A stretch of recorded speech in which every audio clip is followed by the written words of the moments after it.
اللہ الرحمن الرحیم۔ میری عزیز بہنوں، بیٹیوں اور بھائیوں، موجودہ حالات میں گھر گھر پریشانی اور فکر جو ہے وہ لگی ہوئی ہے۔ ہمارے پاس واحد سہارا صرف اور صرف اللہ کی ذات کا ہے اور جناب رسول اللہ صلی اللہ علیہ وسلم کی اتباع کا ہے۔ میں آج آپ کے سامنے پھر یہ بیان کرنے لگا ہوں کہ حضرت صلی اللہ علیہ وسلم نے فرمایا ہر قسم کی شر سے، بیماری سے، آفات سے محفوظ رہنے کے لیے یہ وظیفہ یاد کریں، بچوں کو بھی یاد کرائیں۔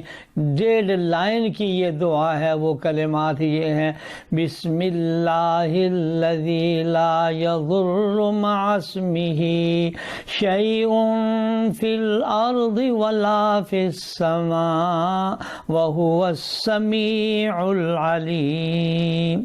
یہ 3 مرتبہ پڑھنے پر حضرت صلی اللہ علیہ وسلم فرما رہے ہیں کہ اللہ جل شانہ ہر بیماری سے، ہر شر سے اللہ جل شانہ محفوظ فرمائیں گے۔ یا اللہ ہمیں قدر کرنے کی توفیق عطا فرما، آمین یا رب العالمین۔